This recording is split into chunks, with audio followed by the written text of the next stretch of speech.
Hey everyone, it's James here. Before we get started with this incredible episode of the Oasis Podcast, I just wanted to remind you that in my day job, I'm an independent financial advisor.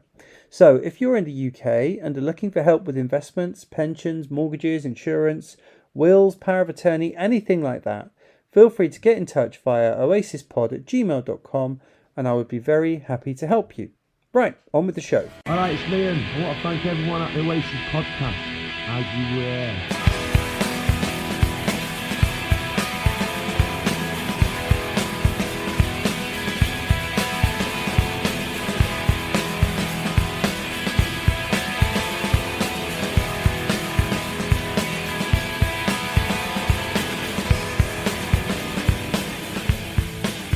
Audio guide to Oasis. I hope you guys are okay.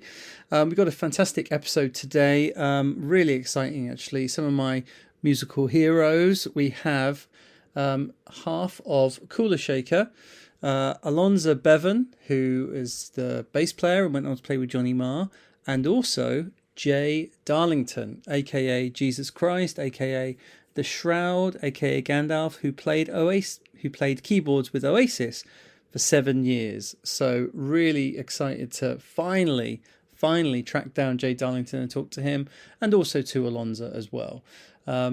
This, if you are not aware, I did it as a joint interview with our good friend James Hargreaves, the king of kind of Oasis and other band analysis on YouTube. The Kula Shaker PR guy got in touch and was talking to me about doing an interview, and I said, well, look, they want to get the name out there. Actually, James does massive numbers over on YouTube. So we said, we get on well. So I thought, well, let's do a joint one. And then he can put out his sort of 15, 20 minutes on his channel, and I'll put out the whole damn thing over here. So if you've been listening to James Hargreaves, welcome. Welcome to the channel. I hope you enjoy this one. And there are plenty more Oasis podcasts to give a listen to. And thank you to James for bigging me up and mentioning the podcast at the end of his video. But before we get to the Kula Shaker interview, the little clip there you heard was of the new Liam Gallagher John Squire single called Mars to Liverpool. Let's talk about it a little bit more after we hear. Apparently you're going to get quite a few announcements, we believe, which includes gigs, including a gig, we believe, at the Barrowlands and in Paris. These little leaks and rumours and sneaks have sort of started coming out today. And apparently the album is going to be March the 1st. So, as I said, this is Thursday night as I'm recording. By the time you're hearing this, they may well already have had all these announcements. And I could be wrong. If we are, then we'll pick it up and cover it off, obviously, in the next episode. But it sounds like that is the plan. So I'm really excited about it. And let's just talk about this song for a bit. I think this is great. I think this is fantastic. It's just got a lovely poppy 60s sort of summery guitar work, and the melody's great. That's just a lovely big chorus. It could just be like a Beatles song or something like that. It's just got a real joyfulness about it. I like the little guitar like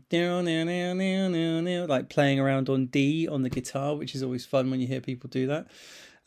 And John Squire does it really well here. So, yeah, I just think this is great. And like we talked about Just Another Rainbow, quite divisive. Some people thought it was brilliant. Some people thought it was rubbish. Some people thought it was sort of a bit of both, which is probably where I sit on it. This, to me, is just great. It's just a really, really great pop song.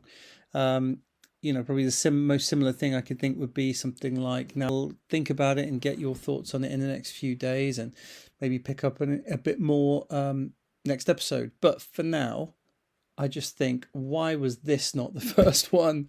Really, really great piece of work. So the only other point I was going to make, this caused quite a stir online this week, was that when the album artwork leaked, so obviously the artwork for Just Another Rainbow, I'm looking at it right now because I actually bought it on vinyl, is sort of the spray can designed by with the words Just Another Rainbow on it, and Liverpool, Mars to Liverpool is the same design, the two names, white background, and then the product in the foreground.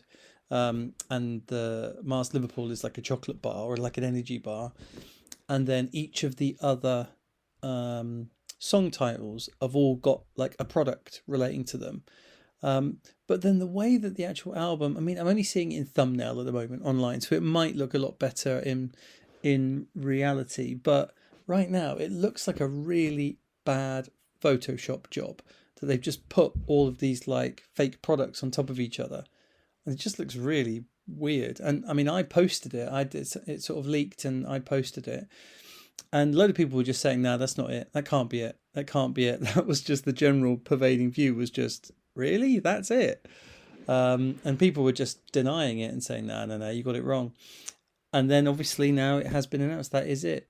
So yeah, that is really bad. Like the individual, the individual kind of products that they've sort of created for it, I think are great, but it's just the way that they're sort of collated in like a clearly sort of weird, just photoshopped way, but just it doesn't look like they're together. It looks like they've literally copy paste. Just looks bad. But anyway, not too bothered about the artwork. It's the music that matters. And if we were a little bit iffy, is this brilliant, is this rubbish about Just Another Rainbow, well, this one is absolutely a killer. This is great. So really, really great piece of work. Really pleased to have it. And by the time that we pick up the next episode, then we should have the information, and we'll be reflecting with Matt Morgan the other day, and he was on really good form and talking about basically his life now as a bachelor, because since he's got divorced, he sort of moved back to London. He's talking about like just getting out and about, and like, the fact he's sort of given up the booze. But he was talking about all kinds of things, like going through a warehouse and getting rid of, finding all random stuff from the 90s. And he talked quite a lot about the acoustic album that he's got coming out. And that sounds really interesting. He's definitely going to be playing in a little while. That'll be in there. And he mentioned like a very famous one that was on YouTube from back in the day, which is called Let It Come Down Over Me. So he's going to rework that one.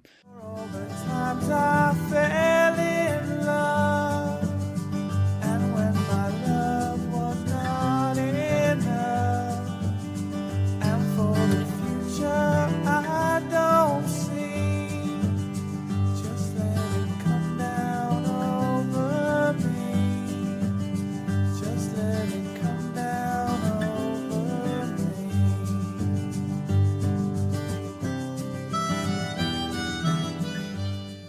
And he also says, and there's another one that I demoed in Oasis, and I'm going to do that one as well. I'm thinking, here we go, what is it? And he said, God Help Us All. And you go, no, but you released God Help Us All like last year or a couple of years ago. Like, what are you playing at? But yeah, I don't know. Maybe if he's going to do something else with it. But to me, God Help Us All was just like, that's what it should be. It's like a give me some truth or something. You just want to stick to the basics and just like get the message out. So I thought that was a strange one. You think, come on, we know there's more out there than that. You don't need to do God Help Us All. But anyway, we shall see. The acoustic album does sound very exciting. He's booked a few gigs as well. He's playing, I think, Kendall Calling. I think there might be a couple of others. I can't remember now off the top of my head. But so it sounds like it's going to be a busy year. We've got Liam out in March with John Squire. Then he's got his Definitely Maybe stuff in June. Noel's out in the summer at festivals.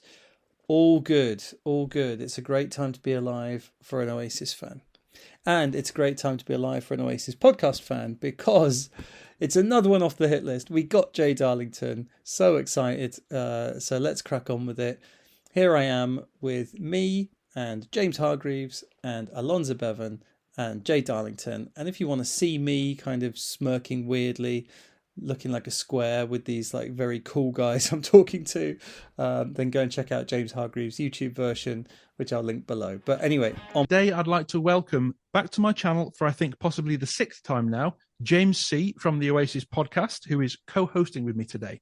But even more than that, today I have the rare privilege of welcoming two of my genuine childhood musical heroes and two band members from one of my favourite albums of the 90s, Alonzo and Jay from Kula Shaker. Welcome.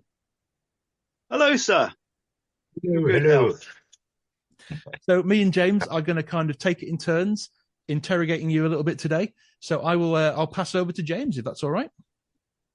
Yes, hello guys. So this is going to be good fun because obviously James is the king of Britpop type stuff on YouTube, and and the Oasis podcast does a little bit as well. So I thought, well, look, let's hit both sides of the equation, so it's all good. So I suppose the great thing and the reason you're with us today, obviously, other than the pleasure of our company, is that the new album is coming out very shortly. I've had a listen; it's absolutely fantastic. Very exciting. So what's your thoughts? How are you feeling about it? Are you excited to get it out there? Yeah, it seems like a while ago that we've done it now. I suppose last spring, I suppose. So yeah, well. So yeah, it's good to. I mean, we started making it almost a year ago, isn't it? So songs. Yeah, we've been playing some of those songs for a while, haven't we? Now, so we almost know them. Enough for us to forget. Yeah. And on the I think this album is obviously there's always been a political edge to the music. There's always been a lot of themes about whether it's globalism or these different political themes. This feels a bit more pointed now. We're getting a bit more. I mean, you've literally got a track called like F-bombs, and and there are some significant. You're talking about war and things like that. Was there a particular reason why at this time it felt like you're going to go more down that route? Well, the world is more. Just the world's more insane, isn't it? We the world that's just getting crazier, and the way that is projected in the media, like a little radio switching channels from one crisis to another. You have to say something.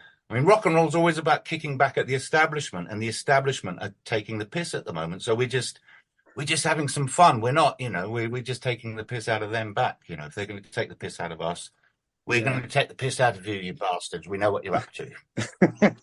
and I like it because there is a sort of the way that on that track, the way that Crispin has a spoken introduction, and it's sort of there's sort of a bit of revolution will not be televised, things like that. So it's like it's tongue in cheek, but your message is pretty clear and strong.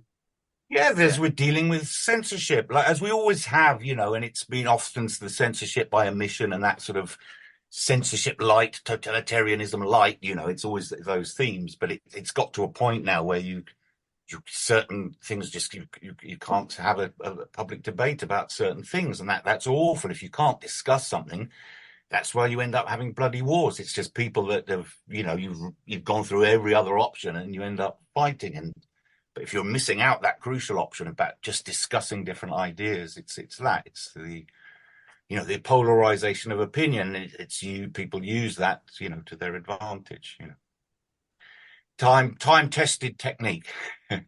I love that. I love the opening track. I love F-bombs as well. It's got this kind of crazy sort of preaching to a congregation, and he goes, Brother Bevan at one point, I thought that was fantastic. What's that's true. Yeah, no, it's that spirit of like the MC5 and that spirit, that good spirit of the 60s. It was revolution, but it was also fun. It wasn't it wasn't a serious sort of Trotskyite meeting. It was a party, and also we wanted change as well. It was always in the spirit of fun.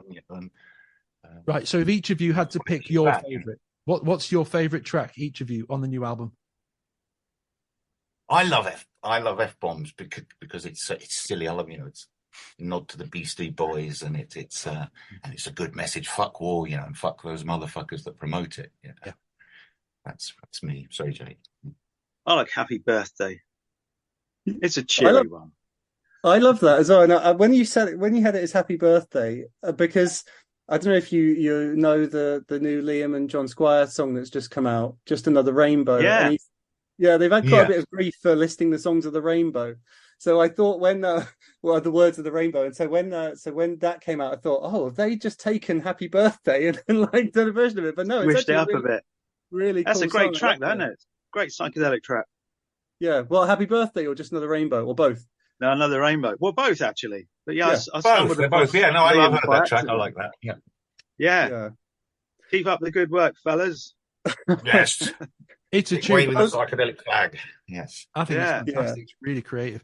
So lads, I'm going to ask a question now. It's a bit of a deep dive, this one. I don't know if you saw, I got to chat to Matt Priest from Dodgy on my channel. And he told me this story of the early days. I think this might be pre-J, I'm not sure.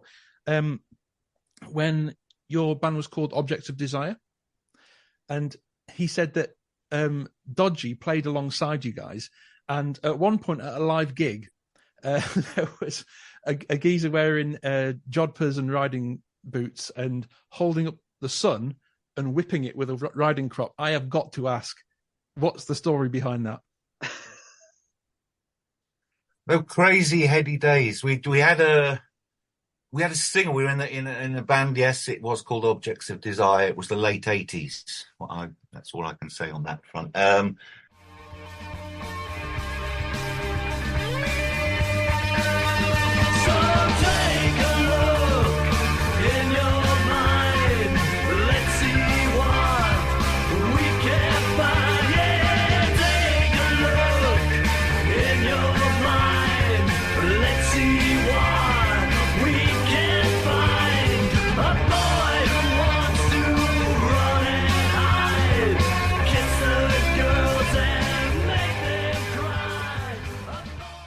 Yeah, we had a crazy singer. He did actually go properly crazy in the end, but yeah, I think he did wear jodhpurs. Not to be, yeah. He was just proper nutter. But we played with Dodgy. Yeah, absolutely. They had a little club in Kingston upon Thames called the Dodgy Club. Dodgy Club, yeah. 3-piece, and we'd set up. I mean, Crispin set up a little club in Richmond Ice Rink, in the function room at the back of Richmond Ice Rink, called the Mantra Shack. And we'd have different bands over, and it was a little club night. So what we did, there's not many places to play, as well as it's even, it was better than it is now, but we were just searching for good venues. So they came to play at our venue, we played at their venue. Was there any They were really good back then. Unlike us, they were actually really good. They were a 3-piece band, and they had it all. Great songs, great harmony. Great. Was there any sense of competition between the two of you guys? Not really. I mean, there was no. They were just much better than us. So there was no. There was no at that time. They. But absolutely, I think you saw how good they were at that time. It was certainly, you see something like that and you realize you have to raise your game, and it was more that than anything else. Yeah, absolutely. I mean, in that sense, there was a competition. You wanted to be as good as them, just at that time. Yeah, cool. I'll hand back to Jim. Yeah, no, I was going to say, like, talking about that, you coming through from, when it turned into Kula Shaker, obviously you came through and you were lumped in with all the Britpop bands, or what became known as the Britpop bands. But I always thought you guys, yes, you came through and you had the haircuts and you had the guitars and things, but it was very different. You had the Indian influence, you had the much more 60s influence. And I think that the big thing for me, though, especially talking to, two of the key instrumentation providers, was that so much in Britpop was just about the song, and it was a good, banging out chords, a good song with verse, chorus, solo, you're done. Whereas you guys, you listen out and there would be keyboard breaks, there'd be these like more complex bass lines and things. And so, there was the extra level. Obviously, it was just a bit more complex playing than I think a lot of the other bands. I don't know if that was something you thought you agreed with or not. Yeah, possibly. It was probably just us wearing our record collections on our sleeves. Really, I suppose. But yeah, I mean, we were certainly more into the 60s and the 70s stuff than I suspect a lot of the 90s bands were. Our record collection was just a few years later, maybe, than the the early Beatles, Kinks kind of thing that people were tapping into. I don't know. It was absolutely the record collection. We're a bunch of noisy fuckers as well, so you have to play hard and just get above the next person to get over that. Crispin and Jay, I had to play up the neck just to get heard, on the bass, and it was more that getting heard. So yeah, you just trying to. We were frantic and young as well. That's also a good reason to play lots of notes and have lots of little sections. I don't know. We just wanted it. Yeah, it was. Rock and roll's exciting, isn't it? You want it to be exciting, and I think That is great. I'll just share a little thing from when I first heard the song "Hey Dude." Right, so I knew Tap Bar and Grateful Dead, but when I first heard "Hey Dude," and then you go like, "Oh, that was another chorus!" Like this, it's just so many of your songs. Like there's like, you think it's done, okay, now it's going to go back to the verse. Well, it's gone off in this direction now, and then there's like, it's like you've got, I don't know, it's like there's sort of there's just extra Psychedelic stuff. Tourette's.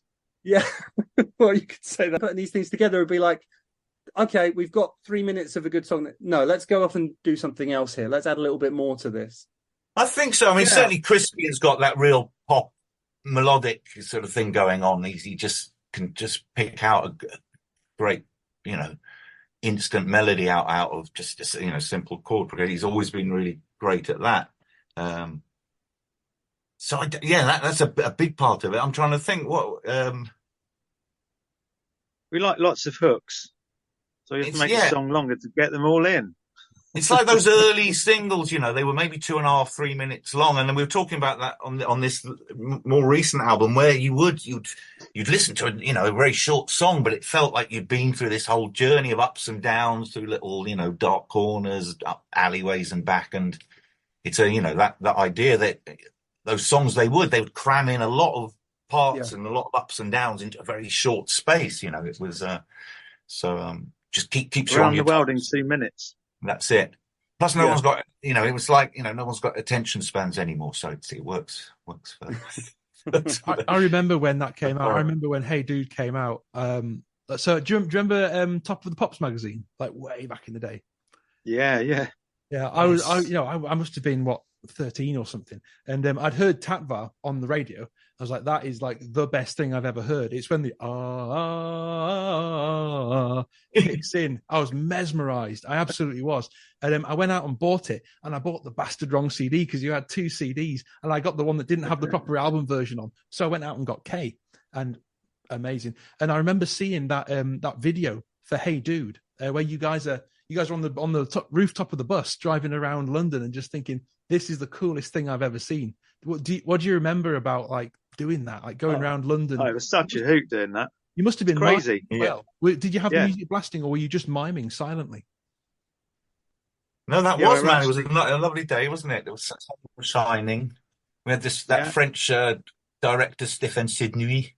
All right. Yeah. Classic, real, great guy. It was quite hilarious. Going through rush hour London. He was dating Kylie Minogue at the time. We were just starting to pick up, so we were in this whole other. It was another world for us, certainly for me. Yeah. Go on, Jay. Crazy heady time. I was going to say it was quite. I couldn't stop laughing actually because it was just so ridiculous while we were doing it. 'Cause we were just on this open top bus going over all the sites you'd expect in London.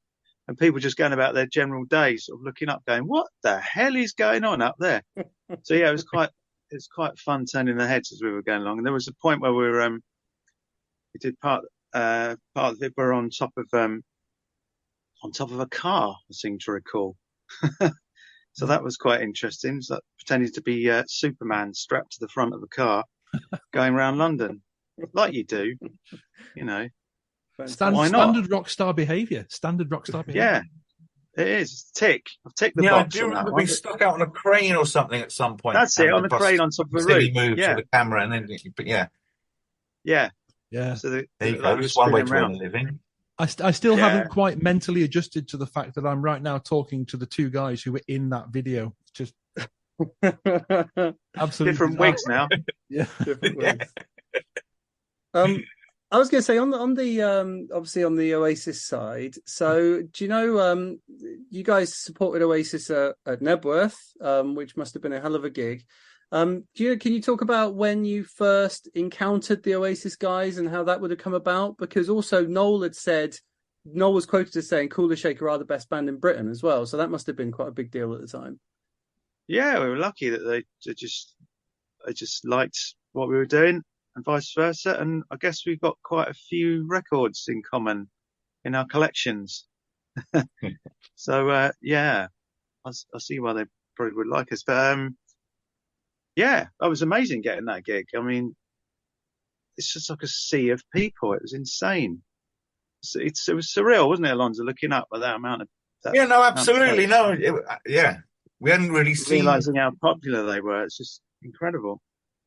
Well, it was like those big 80s kind of massive festivals, but instead of some international, mega band, it was, a bunch of guys that you could kind of relate to. Like, it was just a rock and roll band, playing this, pretty almost punk, and they're up on that massive stage. It was, yeah, it was surreal. It was when you're looking at that many people, and even the audience, when it starts, it's already, the size of the gap between us and the audience is already the size of the gigs we were playing, wasn't it? It was, Yeah. And what about the? I know that I've heard the Manics, James Dean Bradfield say it was actually kind of. I think he didn't really enjoy the process because he just sort of, I don't know if I suppose it's the connection with the audience, but it also sort of made him feel like, okay, this is our sort of point in where we are in the echelons. I mean, how did you feel about it? Did you actually enjoy playing it, or was it a little bit too weird? Yeah, and I loved it. It's brilliant. It's just that whole thing of looking out, and like I say, that just becomes a bit surreal. But if you just dig in and get on with it, look down, eyes down for a full house. That's what I say. Session playing Bennett and Someone Always Gets There First, and tonight co-presenter. I thought I was going to be all on my Todd for the whole week, but Noel Gallagher from Oasis ably steps into the shoes of Steve Lamacq. What is a Todd, and why were you on it? Because it was very comfortable, and I was perched there very happily, thank you. Like a parrot, no doubt. Just like that. So I saw you at Chelmsford over the weekend. Yeah, that's when you blagged me into doing this. Yeah, you're very kind. Cost me a drink though. It did indeed. Yeah. You got to see Kula Shaker then? I did. What did you think?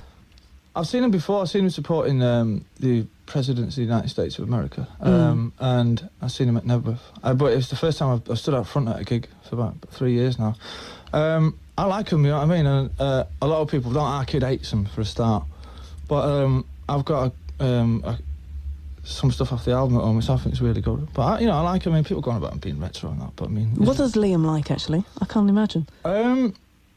He likes the Beatles, and that's about the top and bottom of it, really. He doesn't... Anything current, apart from yourselves? No, not really, no. He Fine. likes Cast and that, and well, Cast, really. Just Yeah. Okay, Cast and the Beatles. And then moving on then, Jay, obviously you ended up being part of Oasis, or playing with them for a long time. So did you become pals with them, and then how did that sort of transition through? Well, that was mad. I kind of stopped music for a bit. I had families and all that stuff, and had a normal job at the time. And I got back from work one day, and the missus at the time said, "Yeah, there's an answer phone message you might want to listen to." And I went, "What do you mean?" She went, "It's Noel Gallagher." And I went, "Oh, fuck off! It's probably my brother taking the mickey or something." So anyway, I played the answer phone. It was definitely Noel. So I rang the number, and he's just like, "All right. How you doing? Blah, blah, blah. Everyone hates us at the moment. Do you want to join the band?" I was like, "Yes." And he was like, "Don't you want to think about it?" And obviously he didn't realise I was working in a warehouse at the time. So, yeah. So I just went up for rehearsal with them, and it clicked. And then I did about 7 years with them, I think, till they split. Yeah. Amazing experience. Yeah. Amazing experience. But, yeah, car crashes, all sorts, you name it. You go through the list, I could tick it off. Midget tossing backstage, the whole lot. We had it. Sorry to all the midgets out there. Right. We've seen that because that was on the Lord Don't Slow Me Down documentary. That show. That's right. Yeah. That gives you a little eye of what sort of stuff went on backstage. Yeah. Obviously, I can't talk about some of it. There might be children listening. Question on that. Of course. Follow-up question on that. So obviously, Jay, you were there for most of the stuff behind the scenes. Again, you don't have to say anything you'd rather not. And, I just want to ask, though, were you there in 2009 backstage for the final bust-up? I was. And you can read all about it in my book, which is out next week for $2.99. No, I'm joking. Yes, I was. But I wasn't in the room. I just heard crash bang wallop. I was eating my lunch at the time, and I thought, that sounds bad. And I just thought there was something had fallen over or something. And then the tour manager came in and got me and said, "Leave your food, we're off." And I went, "What do you mean?" Obviously just got carted off, and then got told in the car what had happened. So yeah, it was all very surreal that day. I wasn't really involved with the crash bang wallop side of it, but it's brothers and all that, and it. I've got brothers. Dare I ask, were you ever involved in any? You seem like a pretty chill guy. I don't know. Were you? No, I didn't get involved in any if I could help it. I mean, No one would most of mess that with is- Jay. no one mess he's with too me. tough. They get juju. He does do his juju magic on them, mind control. That's it. What was the process like? So it's obviously you've got these records, and then you've got to then try and recreate that on stage. So how did Noel sort of go about that? I know obviously Mikey Rowe had been such a big part of the band for the years before. Did you have sort of a meeting with Mike to sort of decide how to do that, or how did that work? No, not at all. I mean, some of those records are so anthemic. You couldn't be playing jazz all over them. You know, people would notice if I started doing a jazz version of "Don't Look Back in Anger." It starts like this, and it goes like that, and don't deviate. Yeah, I mean, there was room to fiddle about a bit, but those songs are so set, you couldn't have a 2-hour guitar solo in the middle or anything. Yeah, and people really know. I remember having a discussion with Noel about it once, and we sort of came to the conclusion that I think when you go to a gig, people have the record playing in their head, you know, so it doesn't really sound like it does in the room. It's kind of, you've got kind of psychic stuff going on, haven't you, when you go to a gig? Got volume on your side in a gig. Got That's volume the on one your thing. side, yeah. You're just very, very loud, so that makes up for a lot in terms of excitement, doesn't it? Yeah. I mean, they're all anthems, their tunes, so you couldn't be, you know, going curveball on it. They're not going to go reggae anytime soon, are they? The only one, I suppose, that you do go a little bit off-piste is at the end of Cigarettes and Alcohol. That would then go off into like a 2-minute sort of a Whole Lot of Love kind of riff. Yeah, they like to have a little bit of a wig out now and then, yeah. But you know, there are a lot of those tunes are all singles, so yeah. I don't know how Noel thinks about it. He might think, stuff everyone, I want to do this today. And he'd be well within his rights.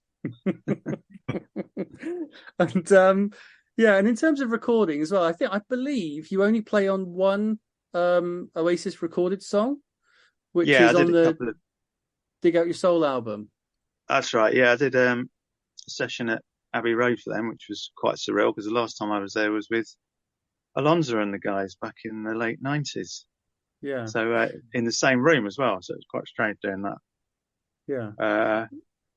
Yeah, that was all fun, pretty straightforward. So I played on a couple of tunes. Falling Down was the one that got.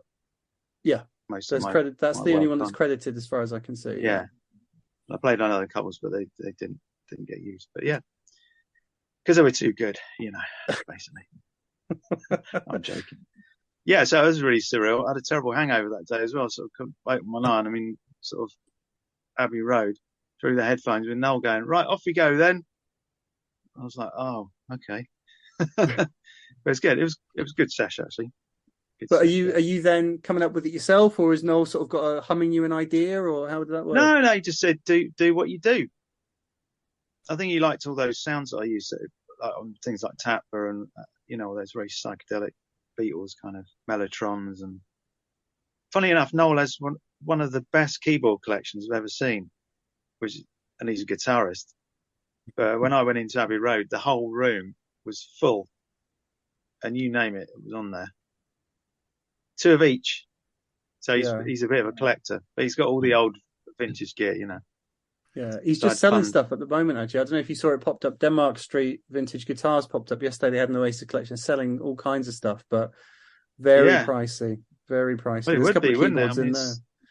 Okay, lovely. You're not allowed to pick Knebworth. What was, so far, the high point for Kula Shaker live? What was the best gig you guys ever did, in your opinion?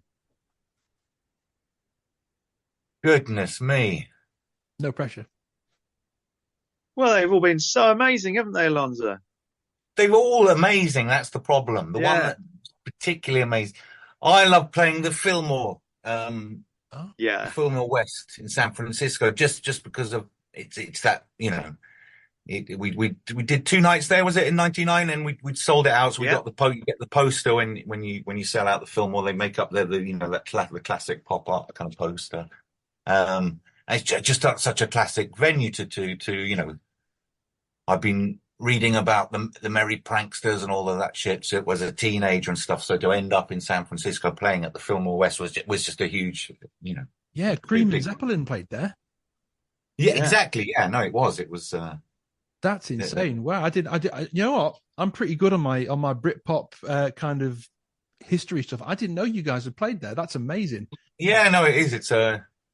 It's always great to. There's when we play San Francisco. Even now, they really understand the music. Where it's coming from. So you get some real great. You get some old heads that come down, and even that new generation. It's a really it's a good really still a great music scene there. It's And Alonzo, I have to ask. Crazy at the moment, San Francisco. I have to ask, what's that cool little red keyboard in the background? Oh, the harmonium. That's been on a few records. Yeah, that's. Does it work? Yeah, it does work. I think that is cool. That looks like something straight off Sergeant Pepper's. Yeah, that's been on a few. That's made it on a few, hasn't it, Jay? Oh, it has indeed. Sir. Even on K. Is it? We picked up in Ricky Ram in Delhi, and famous music shop where the Beatles went back on their visit to Rishikesh back then. Yeah, they still got the signed photo of the Beatles there in their shop. Yeah, I love this kind of connection. So yeah, we went in there and just bought up a load of stuff back in early 90s when we were out there. Yeah, I love the way you guys kind of do seem to connect like almost seamlessly to the psychedelia scene. Like the fact that you've played San Francisco even reinforces that. I love how kind of you can almost listen to the Beatles in their psychedelic era seamlessly straight into Kula Shaker. Was that kind of intentional? Well, it's like I say, it's just just wearing your record collection on your sleeve. Yeah. There was, even certainly in the 80s, there was, if you weren't listening to the pop scene amongst the indie music, there was always that sort of 60s and slightly psychedelic influence. Certainly that became more apparent with the shoegaze thing, but there's always been that undercurrent, certainly within the indie scene, whatever you want to call it, that it was an indie scene back in the 80s. It was the alternative sort of scene. And there were lots of bands, referencing that sort of vibe, that 60s, certainly in melodically and certainly psychedelic thing. So my favorite Kula Shaker track's a really obscure one, which is track 3 on K, the Temple of Everlasting Light. Oh yeah, I love that. I feel like that almost blends with like a George Harrison thing, like the Inner Light or something like that. Yeah. We love the fairies, a bit of folky stuff, and all of it. Yeah, also those sounds. It's nice to mix that in with rock and roll. I think Zeppelin certainly did it, didn't they? And Beatles, just mixing non-rock and roll instruments in a rock and roll setting. It's always just adds color and. Yeah, definitely. Just going to say, Alonzo, obviously while Jay went off and did his Oasis thing, you were often played with Johnny Marr for a while. I was just going to ask what that was like and how that kind of compares to playing with Kula Shaker.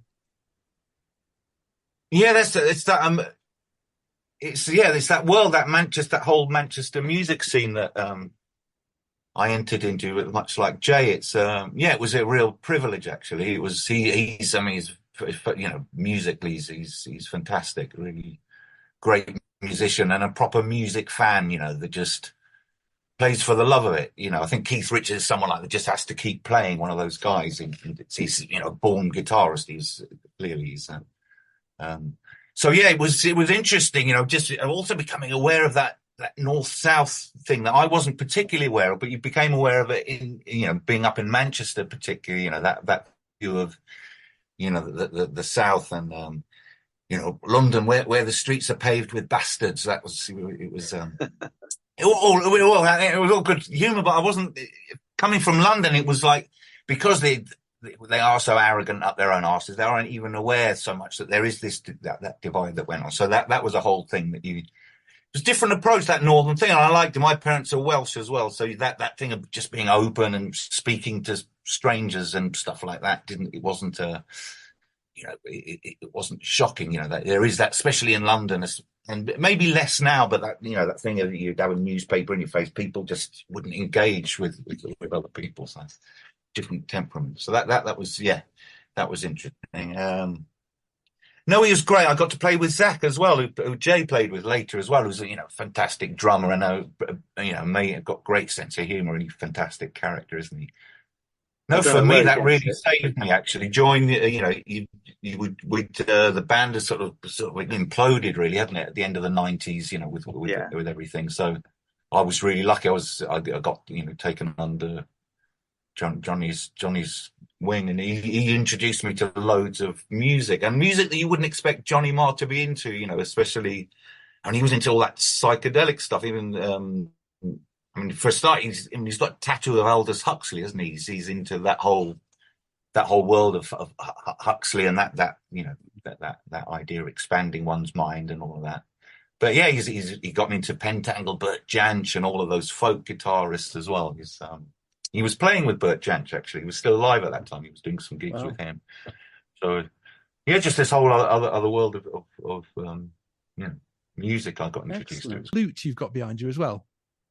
This thing is that's a bouzouki. A bouzouki? It's an Irish bouzouki. What kind of bullets does it take? Huh? What kind of bullets does it take? Yeah. A 9mm standard. That's cool. Yeah. Excellent. I've had my eye on getting like a mandolin or something like that for ages, but I've been cut off by my missus from constantly buying endless amounts of needless extra musical instruments. I've just got far too many as it stands. But you just say, look, I don't have a mandolin. You say, I've got a guitar. If you've got another guitar, you could say, yeah, fair enough. I've got too many guitars. I understand. I don't have any mandolins. I've got about 13 guitars at the moment, so I need to sell. Have you got an auto harp? I have auto harp. I need an auto harp. You need one of these things. I need a banjo as well, definitely. Too stoned to play. Just push on them buttons and strum. It's good. Got one of these though. Tenor ukulele. Oh, that's great. Yeah, got yeah. Have a little they're great. No, I love the short scale sounds. Exactly. That's because they're in a different register as well to your classic rock and roll sounds. They cut through. They own their own little space within that. You know, the rock and roll kind of, you know, sound. It will always cut through. Do you know I accidentally discovered on this the other day? See.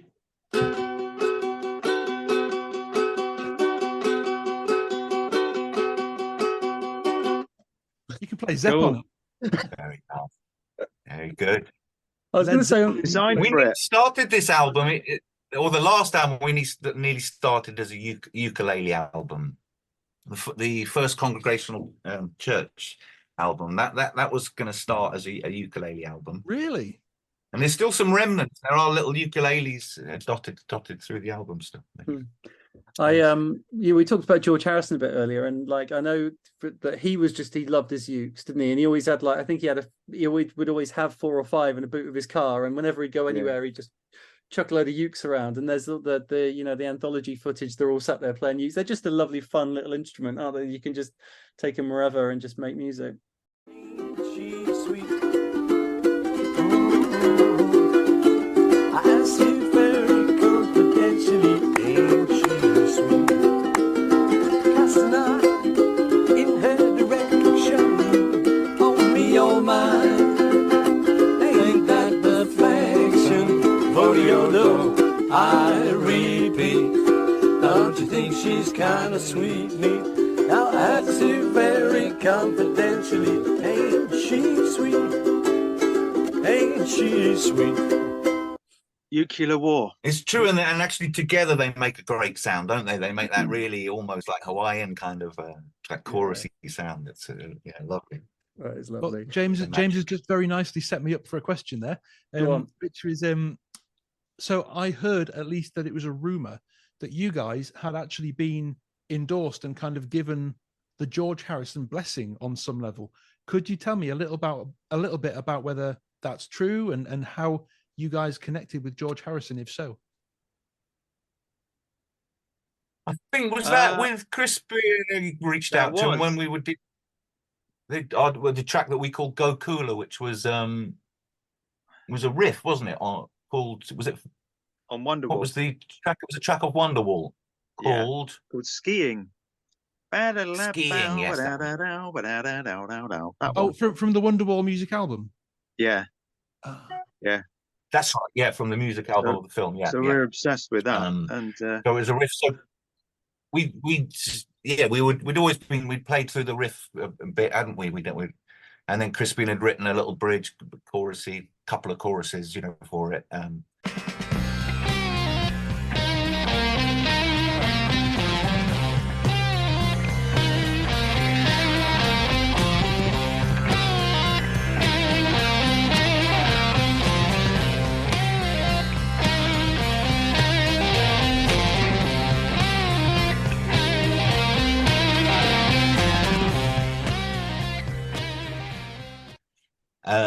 And then obviously we recorded and needed to put. So I think he reached out to ask if he could, could use the riff. We've used your riff in the song. If we could, I don't know who was it through. I don't forget. There was some links. There was some connection. Anyway, it turns out it wasn't George Harrison's link, was it? It was Eric played that. It was Eric Clapton's Eric's riff.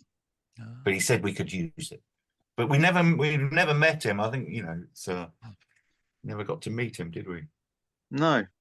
I sat behind that was him, our one 2 little rows link. behind I think him. he got a letter. He got a letter from George. Yeah, Dodge got a letter. Yeah. What was that, Dollar? I was just saying, Dodge got a letter, didn't he? Nice letter from him. He still got it, I think. So Go Kula, that was a B-side, wasn't it? Yeah. Yes, it was. Yeah.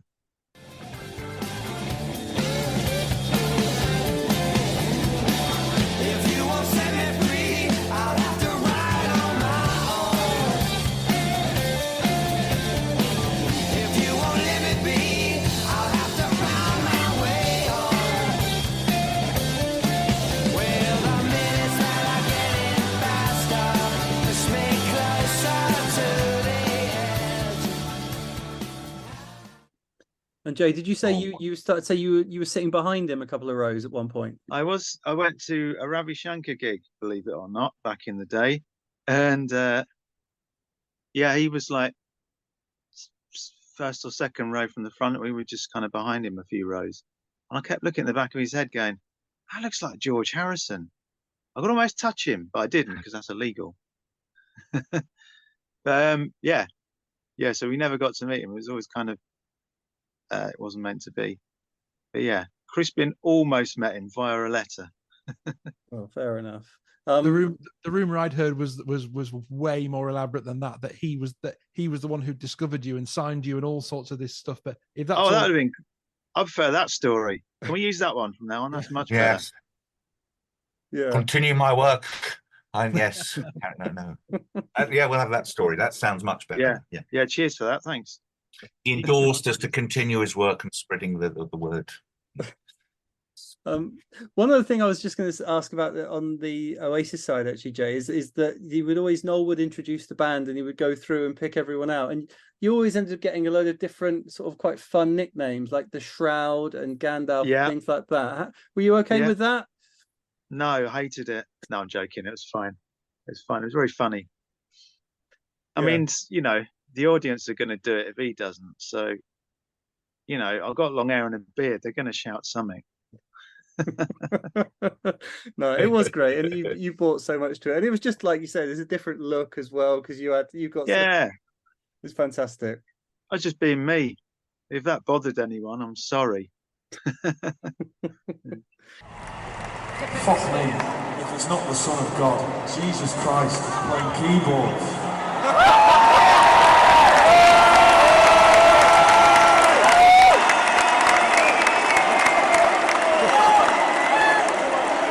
The thing is, you can't see from it, but he's got his beard on back to front. He's milking it a little too much now these days. This next song's called The This gentleman here is a direct descendant of Gandalf from Lord. His name is the Shroud, and this is called The Master Plan. They really transformed into another band, didn't they? At that point, I mean, with Andy and Gem joining, I toured with when I was playing with Johnny. We did a tour in Europe with Oasis. And it was Andy and Gen were just on board then. They were going through a funny time as well, weren't there? It was that sort of difficult album time. That's it. Noel wasn't on that tour. Noel had left that tour, and so when was that then? Early noughties, I guess. Yeah. Yeah, that's 2000 when Matt Dayton from Mother Earth joined the band. That's plays right. Plays with Weller as well. Matt was good. Yeah. That was very. So I did that tour. Yeah, it was a funny time. Yeah, because it was well on keyboards as well. It was a guy called Zeb Jameson played keyboards as well. Zeb, so, that's right. Yeah, he used to bite people, apparently. He used to what, sorry? Bite people. He's a bit of a biter. He was a biter. I've never met him. Oh dear. I don't know. There's just stories. He didn't bite me. I've bitten myself. It was a nice tour. Everyone was lovely on that tour. It was really fun. But it was a bit. I mean, that tour's pretty mad. Like you hear the. I think it was pretty fractious. Like they got some pretty bad crowd responses and things. Those European festivals, though. Yeah. So Well, we didn't play the festivals. I think it was just a little, UK tours. All right, fair play. I just wanted to go back to the new album again, which I'm sure Tom will be happy about. You've got the song on there that's like a classic Bollywood song called Chura Liya, and I heard it, and I was listening to the album. I thought, oh, that's brilliant. I love that. And then this sort of female Indian voice comes in. My wife and daughter love Bollywood. Like my wife's a little bit Indian, and they've always loved Indian music and Bollywood. And I said, oh yeah, check this song out, and they were like, yeah, that's Chura Liya. It's like one of the most famous Bollywood songs. I was like, oh, it's a classic. Yeah. Yeah, but was there a particular reason why you picked that one out? Who is the female vocalist on it, by the way? I don't know if it is still Asha Bosley, because she's like 90 now. No, we got in what was it? Laboni, she's called. She's a Bengal. No, she's not from Bengal. We got her through our percussionist, Himanesh, who's played tabla on the album. He's the son of Himanshu, who played back in the 90s on K. And Himanshu now is much old. He's got long hair and a beard. He looks a bit like Jay, actually. Indian version of Jay now, Himanshu. So he's passed on that role to Himanesh, who's a young guy, grew up in Stratford, little London Asian guy, really sweet guy, plays great tabla, and he found Laboni, who's from that Bangladeshi musical community in East London, she's got that authentic tone, she's great, and Crispin had done a rough translation of the lyrics into English, so you've got that sort of just bringing it to an English speaking audience, I guess. Yeah, but it is. I think it was. I'm trying to think. Crispin had demoed that years ago, actually, and it had been sitting around. I'm trying to think. Yeah, it just seemed really right for this album, I guess. It's a gorgeous song, and like I said, having the Indian voice come in as well, it's just beautiful, because you've always had those Indian connections, but then it's especially that Bollywood from that period, that 60s, that real I mean, it's in its heyday at the moment, Bollywood, but at that time it was really coming into its own, and they were taking a lot of those musical influences from the West as well. So you got all of those kind of 60s beat sounds, and even some psychedelic sounds within that production, which was really nice. It was a nice way that crossed over on that side of things as well. So it was quite a natural thing to do. It fell in the right era in that sense. How about Kula Shaker Plays Bollywood? That's your next album. There you go. To brush up on we've never played there. We want to get out to India. We'd love to tour. A good excuse to get out there, basically. I haven't been for years. Go on, James. Well, as we are sort of moving towards the end of our time, I'm going to ask a pretty random question here, and you might not even have the answer. In an interview with the NME fairly recently, actually, Crispin repeatedly rechristened Radiohead the Arsewipes. Now, I'm not sure if you've seen the interview, and it all seems in very good humour. This is an unlikely band rivalry: Kula Shaker versus Radiohead. Jay, can you give us any sort of background on? Well, we defo beat them in an arm wrestle, that's for sure. Yeah, I reckon they'd thrash us at Domino's, mind. No, there's not really any history. I think it's just a bit of that old school. It's the NME. I think in typical NME fashion, they'd ask the provocative question, and they would say something horrible. Wasn't it the story that Yeah, Radiohead didn't want their new album to get leaked, so they were thinking, what can we That's title it so no one will, think to look into it. And they thought, I think one of the suggestions was Kula Shaker demos, which was a cheap, nasty swipe. I don't know. Well, it's bollocks as well. I'd listen to you guys over Maybe it was in Radiohead any day. response to that. Maybe. That's bollocks anyway. Radiohead is like, well, okay. I've learned my lesson from slagging artists. Yeah, let's not go there. But we're all about love. We're not going to slag off other bands, are we, Jay? We're not going to be goaded into slagging off bands. Overrated bands, pretentious overrated we bands. Slag ourselves. We're not going to get goaded into doing that, are we? We should just write our own. If everyone just wrote their own bad press, it would be a much better world, wouldn't it? Well, for the record, I'd be far more likely to steal the Kula Shaker demos. Very bless you, sir. The money, the Bless check you, is in the post.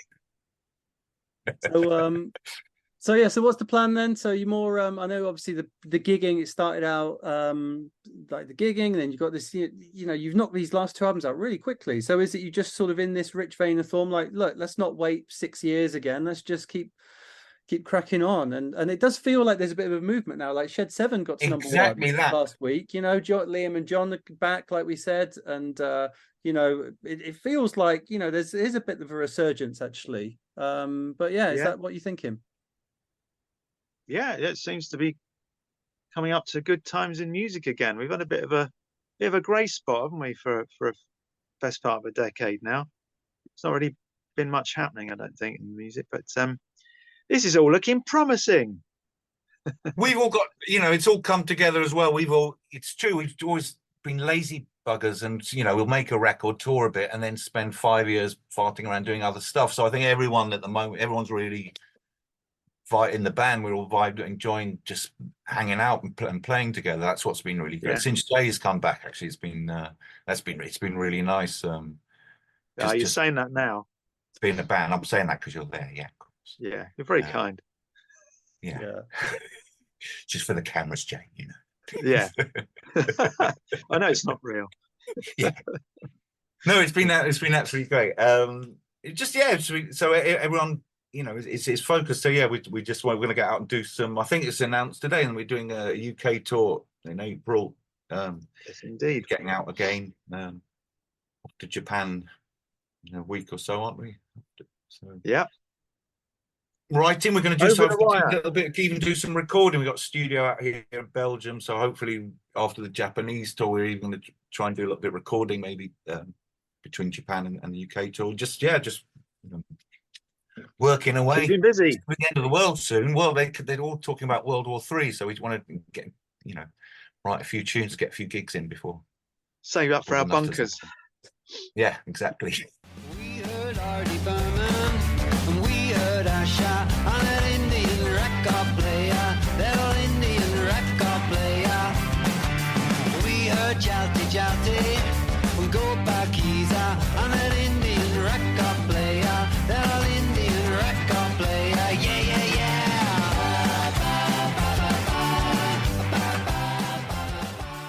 Well, lads, it's been such a privilege to talk to you. Genuinely, heartfeltly, you guys were like huge musical heroes of mine when I was a teenager. It's such a privilege. I am a little bit emotional. It's been fantastic to talk to you. And I would love to get the chance to do so again. Thanks so much for coming on the channel. Lovely to meet you, man. Yeah, thank you, All James. the best. Yeah. And I thought you were decent. Very I kind. thought you were decent. No, well, no, I'll tell you what, when, because that's the thing that kids these days don't understand. So when you're a teenager, right, you literally had, so when we're going through all like the great Britpop albums of all time, I was like, well, I never bought that. I never bought that back in the day because you only had your pocket money, right? And that was it. So I had a really difficult choice to make. And I went out and bought K. And I hammered it and hammered it and hammered it because I only had like another 4 albums. Because I was only 15, I couldn't afford any more. You know what I mean? That's the difference. That like with streaming, it's all there, it's all available. You can flick it on for a bit. Suggestions, shuffling, or all of that shit. Yeah, it's true. No, absolutely. No, I was very pleased. No, I loved you guys, and it's just been great following the career ever since. It's just really exciting. Obviously, Jay coming back has been great. So all the best. Good luck with it. Oh, how cool was that? Alonza and Jay from Kula Shaker. And as I said, thanks again to James Hargreaves for coming on. And and bringing his unique perspective on things. I thought we worked well, actually. He sort of has these properly prepared questions, and I just chat shit. So it sort of seems to work well. And yeah, Kula Shaker, Natural Magic is out very shortly. I think it's first week of Feb, 2nd of Feb it comes out, which I've had a listen to it already. They sent me a link, which is one of the fun things about having this this job. It's not a job, you know what I mean. One of the cool things about doing the podcast is that sometimes we get to hear music early, and and they're touring April and May in the UK, Cardiff, Bexhill, Wolverhampton, London, Electric Ballroom, that'd be cool, Newcastle, Glasgow, Leeds, Manchester, Bristol, Bournemouth. So yeah, all very exciting. Oh, and they're coming to Truck at Oxford on the 3rd of Feb. Oh, I'll have to get down there. Right, anyway, so that is all good. So thank you very much to the guys. Thank you for Tom, the PR guy, who set that up, and keep listening at the end of the credits because there might be a little Easter egg about that. But yeah, very exciting to speak to the guys, and do make sure you're checking out the album and checking them out on tour if you can. All right, I think that will do it for today. Thank you very much for listening. Most of all, thanks go to our patrons. You put your money where your mouth is, and it's greatly, greatly appreciated. You can become a patron at patreon.com/OasisPod, which is where we post additional episodes. The episodes go up early. We'll sometimes post the episodes with full tracks, so it's becomes like a radio show, not just clips. So yeah, all good stuff over there. All right, that'll do it. Thank you very much for listening. Stay in touch. Yeah. Lads, sorry, Tom has just joined the waiting room. Yes. Good to know. That's all we can ask for. All right, let's move on and stop talking about Tom now, eh? Yeah. Yeah. Go on, James. Pretend I'm not here and carry on, I guess. Yeah. Okay. So why do you hate PR, and what is that the worst part about the music industry? Well,